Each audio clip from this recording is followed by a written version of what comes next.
여러분, 오늘 경건의 비밀인데 이게 교회의 정의와 정체성에 관해서 아주 명확한 설명을 우리에게 해주고 있거든요.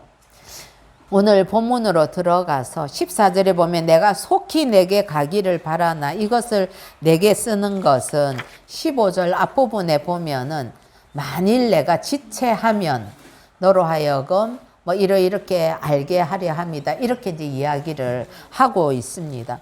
지금 현재로 보니까 바울은 디모데에게 직접 가서 하나님의 메시지를 전해야 되는데 그렇게 하지 못하고 있는 그런 상황이라는 것을 우리가 알 수가 있는 것이지요. 하나님께서 받은 그 메시지가 있는 겁니다. 바울은 내가 이것만큼은 우리 디모데가 지금 내가 없는 그 에베소 교회에서 열심히 그러나 참 여러 가지 힘든 상황 속에서 목회하고 있는데 내가 꼭 전해야 될 것이 있다는 것입니다. 그러나 자신의 주어진 상황을 받아들이면서 편지를 쓰는 거죠. 내가 직접 못 가니까 내가 편지라도 써야 된다. 여러분, 우리가 여기에서 바울의 그런 신앙을 볼 수가 있는데 어떤 마음에 이제 소원이 있는 것이지요. 예, 그 소원이 하나님께로부터 받은 것이고 그게 올바른 것입니다. 아버지 뜻에 그러니까 부합도 합니다. 가능성도 있지요. 그래서 이제 기도도 많이 했습니다. 그럼에도 불구하고 내가 생각하는 대로 안 될 수 있다는 거죠. 여러분, 바울이 감옥에 있어서 안 되는 것일 수도 있고 아니면 여러 가지 상황 때문에 디모데에게 직접 갈 수 없는 상황에 놓여 있을 수도 있는 거죠. 그럴 때에 바울은 하나님 이래서는 안 됩니다. 뭐 내가 생각한 대로 꼭 이렇게 돼야만 됩니다. 라고 하는 것이 아니라 그냥 하나님께서 주신 상황을 아멘으로 수용을 하면서 나에게 주어진 상황에서 할 수 있는 최선을 다하는 거거든요. 그래서 우리가 신앙생활 할 때도 우리가 어떤 하나님께로부터 받은 소원을 가지고 기도하고 또 그것이 옳은 것이고 하지만은 그게 내 뜻대로 잘 되지 않을 때는 하나님의 시간을 기다리고 하나님의 뜻을 물으면서 내려놓을 수 있어야 한다 하는 것입니다. 그러면서 이제 바울은 이 편지를 쓰는 이유에 대해서 이어가는데 디모데 너가 섬기는 그 교회가 그러면 무엇이냐, 그 정체성이 뭐냐 하는 것을 이야기를 하려고 하는 것이죠. 우리 15절 한번 같이 읽어보십시다. 시작. 만일 내가 지체하면 너로 하여금 하나님의 집에서 어떻게 행하여야 할지를 알게 하려 함이니 이 집은 살아계신 하나님의 교회요 진리의 기둥과 터니라. 예. 오늘 본문이 교회에 대해서 아주 명확하게 설명을 한다고 했습니다. 여러분 여기에 보니까 두 가지 표현이 있습니다. 하나님의 집이라는 표현이 나오고 그 다음에 이 집은, 그 하나님의 집은 살아계신 하나님의 교회이다. 그렇게 이야기를 하고 있죠. 예. 가장 명확한 교회에 대한 정의다. 그렇게 이야기할 수 있습니다. 여러분 교회는 뭐라고요? 살아계신 하나님의 집이 교회입니다. 예. 이게 건물 자체를 의미한다기보다도 교회라는 그런 공동체를 의미한다고 우리가 이해할 수 있겠죠. 집은 어떤 곳입니까? 가장 편한 곳. 어느 때든 내가 달려가고 싶은 곳. 엄마 아빠가 나를 기다려주는 곳. 가면 나 혼자가 아니고 가족들이 있는 곳. 예, 그런 곳이 집이 아니겠습니까? 그래서 나를 위해서 누군가가 뭐 때로는 아내와 남편, 뭐 자녀들이 될 수도 있고, 예, 때로는 부모가 될 수도 있고 그런 분들이 나를 섬겨주는 곳이고 그래서 사랑이 있고 행복한 곳입니다. 교회가 살아계신 하나님의 집이라면 저는 여러분들이 하나님의 집인 이 교회에 올 때에 우리 집의 주인이 되시는 하나님을 만나기를 간절히 소원합니다. 여러분들이 이 하나님의 집인 교회에 와서 이 새생명교회 공동체에 올 때마다 그런 설레임이 있어야 되지 않겠습니까? 내가 그래도 교회 가면 여기가 하나님의 집인데 그 집에 가족인 우리 성도들이 함께 있고 하나님 아버지를 내가 교회에서 만날 수 있다 하는 기대와 소망을 가지고 오셔야 되지 않겠습니까? 그래서 오셔서 하나님을 만나고 그 아버지의 사랑을 확인하고 그 음성을 듣고 그 감격을 아는 채로 다시 세상을 향해서 나가야 되는 것이지요. 만약에 여러분들이 하나님의 집인 이 교회에 와서 하나님을 만나지 못하고 그렇게 간다면 그것은 헛걸음하는 것이 아니겠습니까? 전 그렇다면은 저는 목사로서 너무너무 안타깝고 정말 이렇게 속상한 그런 상황이 되는 것입니다. 애들이 막 다 같이 어울려 놀 때는 그 중에 누가 부모가 있고 누가 또 부모가 없는지 구별이 안 되지만 저녁에 대해서 모두 다 엄마가 누구야 와서 밥 먹어라 이러면은 반갑게 집으로 달려가는 아이들과 그리고 아무도 자신을 불러주지 않고 내가 집이라는 가정이라는 그런 곳으로 돌아갈 수 없다 하는 그 사실이 확연히 드러나는 때가 아마 저녁 때가 될 것입니다. 여러분, 우리가 자녀들을 양육하면서 수많은 요 아파트 단지들이 있고 여기 뭐 사는 세대수가 얼마나 많이 있습니까? 그러나 우리가 이루는 가정이 우리의 가족들이 돌아오고 싶은 곳이 되기를 간절히 소원합니다. 그런 가정을 꾸미십시다. 또한 영적으로도 교회가 많이 있지만은 수많은 교회들 가운데서 여러분 왜 굳이 이 새생명교회를 오시겠습니까? 멀리서도 오시지 않습니까? 그 이유가 내 주변에 다른 교회들이 있지만 왠지 거기는 좀 낯설어 하는 것 때문에 나는 그래도 내가 이 교회 공동체의 일원이고 나는 이곳에 이 가족의 일원이라는 마음이 있어서 오시는 것 아니겠습니까? 우리가 신앙 스타일이 여러 가지 있을 수가 있는데 가장 건강한 신앙 스타일은 바로 교회 중심의 신앙입니다. 여러분, 이게 교회 중심의 신앙이 확고히 자리 잡지 않으면 그 신앙은 언제든 흔들릴 수 있다는 것을 기억하셔야만 합니다. 여러분들은 힘들고 어려울 때 어디를 가고 싶습니까? 교회로 오고 싶은 마음이 있어야지요. 하나님을 만나고 싶을 때, 기쁘고 좋은 일이 있을 때, 그래서 찬송하고 싶을 때 어디로 가고 싶어야 됩니까? 교회로 오고 싶은 마음이 있어야 되는 것이지요. 하나님의 집인 교회로 오셔야지요. 교회에서 예배를 통해서 하나님을 만나고 하나님과 대화하고 기도를 통해서 하나님께 질문도 하고 찬양을 통해서 하나님 아버지의 마음이 이런 거구나 이런 것도 깨닫고 또한 설교를 통해서 내가 늘 하나님 앞에 간구하던 질문이 있던 그 응답을 받아야 하는 것입니다. 이 교회에서 주인 되시는 하나님 아버지를 만나고 그분의 사랑을 확인하시는 저와 여러분 되기를 소원합니다. 또한 그런 새생명교회가 되기를 예수님의 이름으로 축복합니다. 그런데 그 교회는 그 교회의 하나님은 오늘 말씀해 보니까 살아계신이라는 수식어를 붙였습니다. 살아계신 하나님의 교회라는 겁니다. 바울이 이처럼 강조하는 것은 죽은 우상이 아니라는 겁니다. 하나님은 다른 우상들처럼 죽은 힘없고 능력 없는 그런 게 아니고 살아계신 분이라는 겁니다. 그래서 디모데야 온 에베소 그 동네가 우상을 섬기는 신당으로 가득해도 너는 겁먹고 위축될 거 없다 라고 이제 말을 하는 거죠. 왜냐하면은 우리가 섬기는 하나님은 죽은 우상이 아닌 살아계신 하나님이기 때문에 그렇습니다. 여러분 이 사실을 믿으십니까? 예. 살아계신 하나님.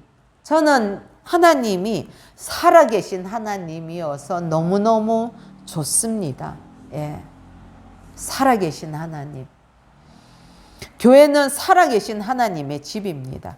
그래서 좋은 교회라면은 수직적으로는 하나님의 그 살아계심을 경험하는 교회여야 되고요. 수평적으로는 그런 하나님을 사랑하는 또 그 사랑을 경험한 사람들이 모여서 서로 위로하고 격려하면서 성도 간에 교제를 나누는 그런 곳이 온전한 교회의 모습이라는 것이지요.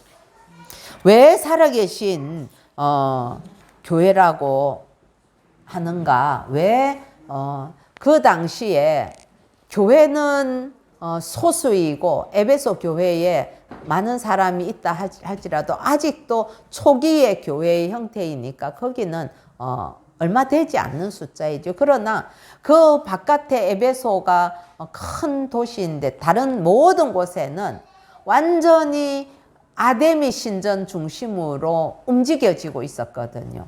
그러나 아무리 다이아나 신이라고도 하고 아르테미스라고 해서 이제 여신을 의미합니다. 그 여신 신상 보면 여러분 여기에 유방이 주렁주렁 달려있는 그런 신상을 세워놓고 있지요.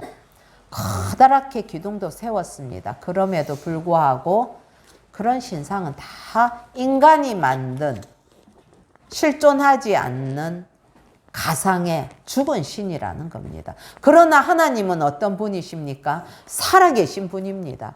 예. 그러면서 그 교회는 어디에 기초 두고 있는지를 이야기를 합니다.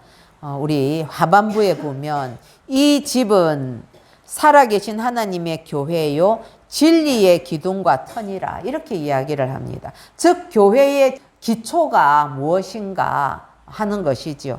그게 바로 진리라고 이야기를 하고 있습니다. 칼빈은 교회의 가치와 의미에 대해서 이보다 더 큰 찬사는 없다. 교회가 그 진리의 기둥과 터다 하는 이 표현에 대해서 그렇게 진단을 했었습니다. 먼저 우리 진리를 한번 보십시다. 진리라는 것은 보편타당해야 되죠. 거기에 하나를 더한다면 진리는 불변하는 것이어야 됩니다. 변하면 그건 진리라고 할 수 없습니다. 신앙적으로는 어떻습니까? 진리라는 것은 하나님이 우리 인생들에게 계시해 주신 내용이 바로 진리이지요. 그리고 기둥은 어떤 것을 굳게 떠받치는 도구입니다. 그래서 왜 사도 바울이 이러한 그 살아계신 하나님의 집이다라고 하면서 기둥과 그 터를 이야기를 했는가 하면은 그 당시 배경이 에베소이기 때문에 더 이런 표현을 썼을 것이라고 보는 겁니다. 여기에 그 당시에는 고대 7대 불가 사이로 이 아데미 신전을 그 중에 하나로 여겼습니다. 이 아데미 신전의 규모는 우리가 학교에서 배웠던 아테네에 있는 파르테논 신전의 2배 정도 될 정도로 굉장히 큰 신전이었는데 거기에는 무려 기둥이 어마어마한 그 기둥이 127개나 있었다고 합니다. 예, 그 뭐 이렇게 조감도 같은 거 보면 어마어마합니다. 바닥은 금으로 다 치장을 했다고 해요. 그러니까 그 신전에 들어가는 사람들은 뭐 압도될 수밖에 없는 거죠.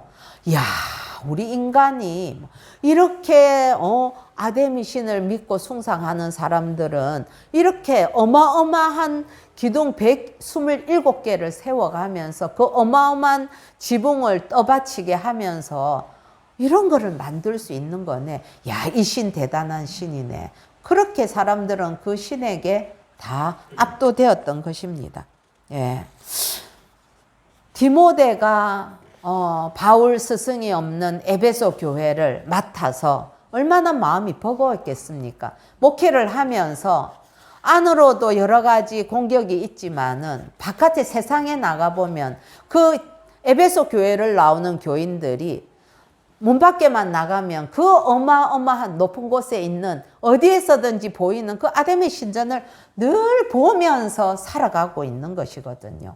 사람들이 마음속에 야, 안 믿는 사람들, 저 아데미 신전 하는 사람들은 뭐 저런 것도 짓고 하던데 우리 교회는 왜 이렇게 초라해? 우리 교회는 가정에서 예배 드리잖아. 그런 생각하지 않았을까요? 예.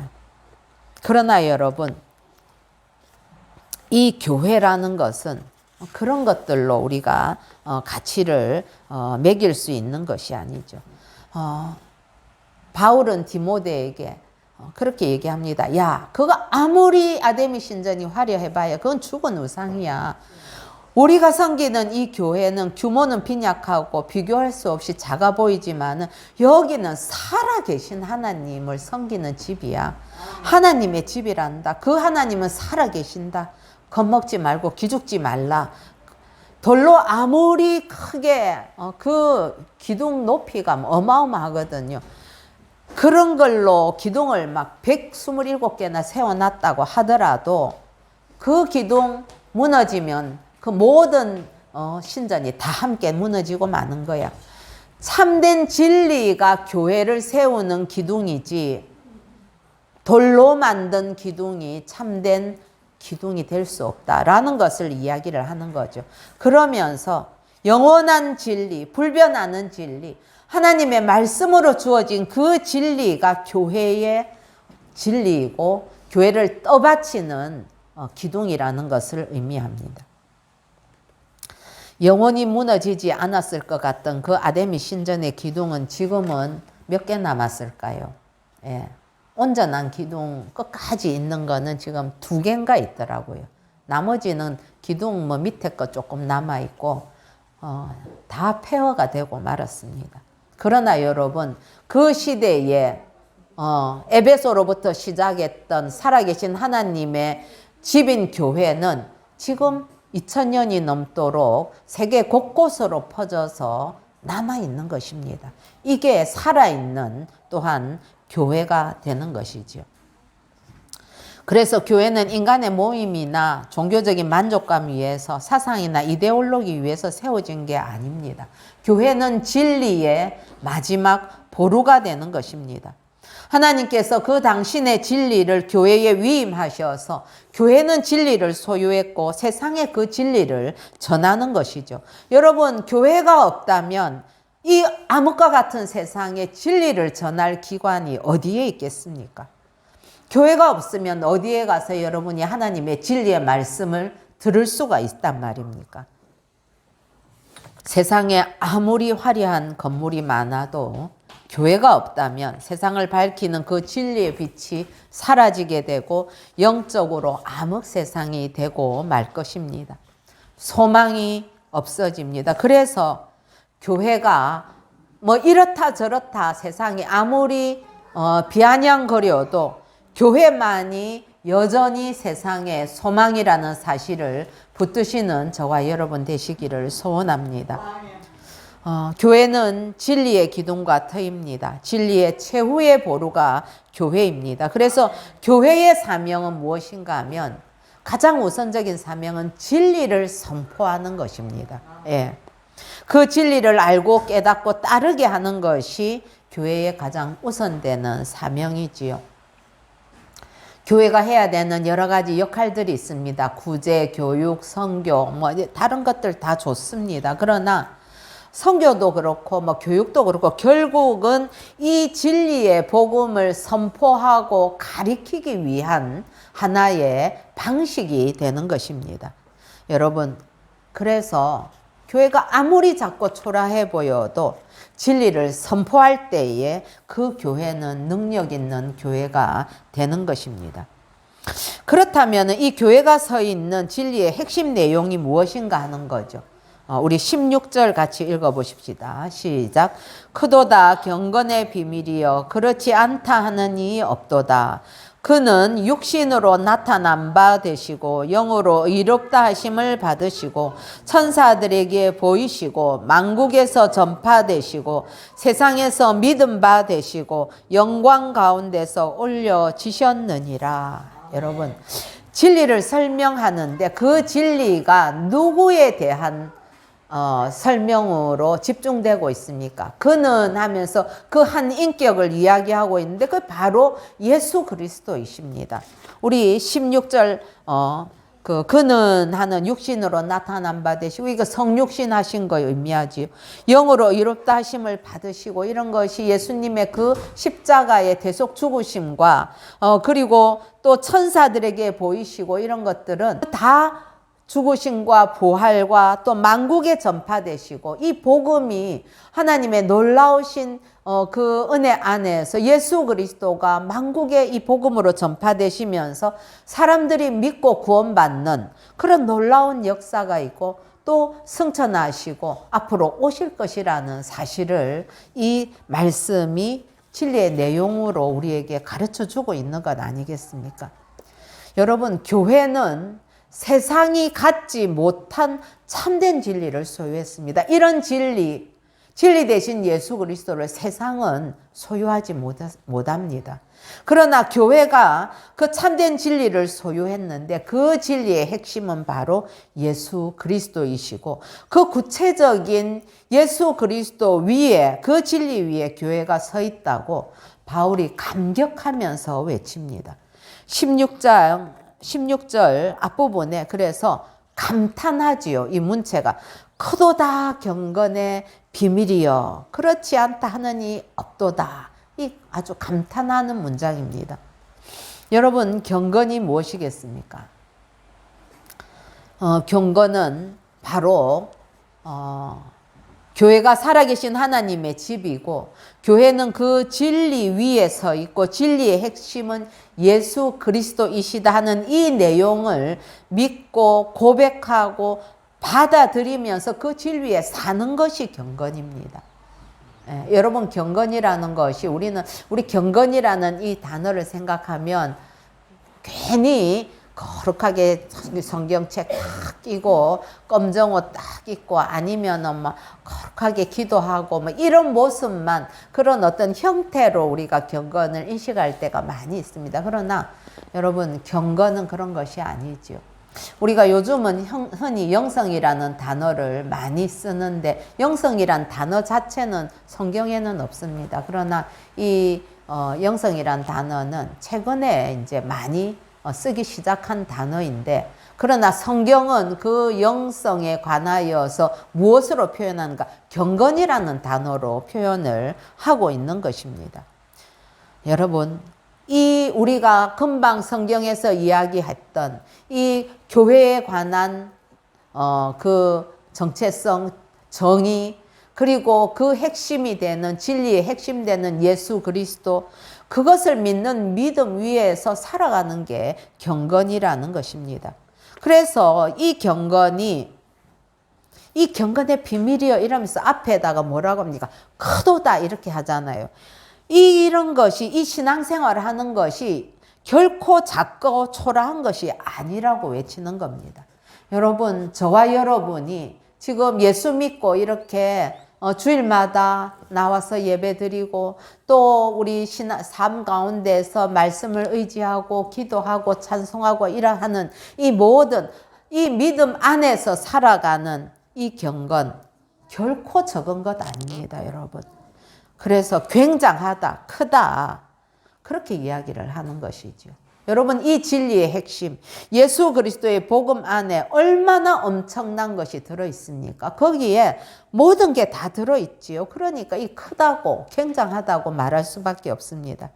그 안에 하나님의 사랑과 나의 나됨과 그리고 나의 미래와 그리고 영원한 생명 이런 것이 다 예수 그리스도의 그 복음 안에 다 응축되어서 들어있는 것이거든요. 그러니 우리가 그 믿음을 가지고 살아가는 것 결코 헛되거나 아니면 적은 일이 아니란 것입니다. 여러분, 예수 믿는 것만큼 위대한 일은 없습니다. 세상에 아무리 크고 위대한 것이 많다고 해도 이 복음보다 더 큰 것은 없는 것이지요. 그래서 여러분, 우리 이런 찬송 있지 않습니까? 그 크신 하나님의 사랑 말로 다 형용 못하네. 하늘을 두루마리 삼고 바다를 먹물 삼아도 그 사랑을 다 표현할 수 없다고 이야기하는 것 아닙니까? 복음 속에서 우리의 과거들이 밝혀지고 현실의 그 참된 의미도 나타나고 우리는 복음을 통해서 참 자유를 얻게 되는 것이죠. 그래서 이 예수 그리스도 진리의 복음이 너무나 크고도 굉장한 것입니다. 그런데 여기 보니까 경건의 비밀이요 이렇게 얘기합니다. 이게 비밀이라는 것이죠. 아무리 이 경건에 대해서 진리에 대해서 이야기를 해줘도 모든 사람이 그 진리를 다 받아들입니까? 그렇지 않지 않습니까? 알려줘도 누구나 다 그거를 알거나 믿거나 깨닫지 않습니다. 어떤 이들에게는 끝까지 비밀이 되기도 합니다. 예, 참 안타깝지요. 그런가 하면 또 이 경건한 삶 자체에는 아주 은밀한 신비, 이 비밀이 있는 것이죠. 그래서 하나님과 나 사이에 놀라운 비밀이 하나님에 대한 믿음과 생명으로 자라가게 됩니다. 그리고 신앙생활이 깊어지면 깊어질수록 경건에 더 깊이 들어가면 갈수록 하나님과 나와의 사이의 비밀은 더 풍성해지는 것입니다. 또한 경건은 보평타당하다는 것이죠. 그래서 모두가 인정한다는 것입니다. 그렇기 때문에 그 뒤에 그렇지 않다 하는 이 없도다 이렇게 이야기를 하는 것입니다. 여러분 신앙이 깊어지면 깊어질수록 우리는 하나님의 말씀 이 진리에 대해서 어떤 태도를 갖게 됩니까? 처음에 하나님의 말씀을 듣고 읽을 때에는 그럴까? 나는 안겠지. 그렇게 생각하다가도 여러분 그 진리 되신 주님을 만나고 나면 여러분 하나님의 말씀을 읽으면 읽을수록 들으면 들을수록 아멘 아멘 할 수밖에 없지 않습니까? 예. 나는 비록 연약하지만 그러나 하나님 말씀은 옳습니다. 나도 그렇게 좀 살 수 있도록 주님 도와주십시오 라고 하는 것이죠. 그래서 모든 우리의 삶의 문제들, 세상의 모든 것들이 이 하나님의 말씀인 진리 안에서 많이 바르게 해석되어집니다. 이 우리 눈에 보이는 이 모든 현상들, 세상은 다른 것으로는 명확하게 답을 내릴 수가 없습니다. 여러분, 우리가 살면서 정말 이 세상 일을 바라보면 참 이해되지 않는 일이 얼마나 많습니까? 그러나 복음의 눈을 가지고 내가 이 경건을 가지고 있을 때에 세상은 새로운 눈으로 보이게 되는 것이죠. 이게 바로 거듭난 이성의 눈이다 이렇게 볼 수 있는 겁니다. 여러분 믿음의 눈을 뜨시는 저와 여러분 되시기를 소원합니다. 아직도 완전히 내가 다 이해할 수는 없어. 그러나 지금이라도 우리가 늘 그 은혜를 사모한다면 어느 순간 하나님께서는 반드시 우리의 눈을 뜨게 하실 것입니다. 그래서 하나님의 이 말씀이 나와 상관없던 그 말씀이 이제는 다 내게 하는 말씀으로 들려지고 읽혀지는 그 날이 반드시 오게 될 것이라는 것을 저는 여러분들께 약속을 드립니다. 사실 이 복음 예수를 모르고는 하나님을 모르고는 나 자신이 누군지 알 수가 없습니다. 여러분 잘못 알 수밖에 없습니다. 하나님에 관해서도 세상의 지식 가지고 하나님을 알 수 있던가요? 그렇지 않습니다. 오직 주님 이 예수 그리스도의 이 진리만을 통해서 우리는 나도 알 수 있고 하나님도 알 수 있고 그래서 그 진리 안에서 다른 사람들도 우리가 다 수용할 수 있고 세상 돌아가는 이치를 깨닫게 되는 거죠. 그래서 저는 그런 생각을 했습니다. 은혜를 받고 이 하나님의 말씀이 깨달아질 때에 내가 도가 터지고 있네. 흔히 말하는 세상 사람들 말하는 도가 트고 있는 거네. 이게 다 깨달아지는 거예요. 세상 일을 볼 때도 하나님의 그런 성경적인 관점을 가지고 보면 그게 그 끝이 어떠할지 지금 일어나는 현상들이 어떠한 현상들인지, 그리고 어떻게 나가야 되는 것인지 깨달아지는 것입니다. 여러분, 그런 은혜가 우리 안에, 저와 여러분 안에 있는 줄로 믿습니다. 오늘날 교회는 이 교회의 정의, 살아계신 하나님의 집이라는 이 정의를 잃어버리고 교회가 얼마나 위대한 것인지를 잃어버리는 경우가 참 많이 있습니다. 교인들이 특히 이 코로나를 지나면서 다 기가 죽어버린 것 같아서 정말 마음이 안타깝습니다. 또한 우리 자신이 하고 있는 이 신앙생활이 얼마나 소중하고 귀한지 그 가치를 잃어가는 것 같아서 너무 마음이 안타깝습니다. 그러나 여러분, 세상을 두려워하지 마십시오. 교회는 살아계신, 지금도 여전히 살아계신 하나님의 집입니다. 진리의 핵심 가치인 우리 주 예수 그리스도를 알고 믿고 그 진리를 전파하면서 담대하게 이 경건의 비밀을 누리는 우리 새생명교회와 그리고 저와 여러분 되시기를 우리 주 예수님의 이름으로 축복합니다.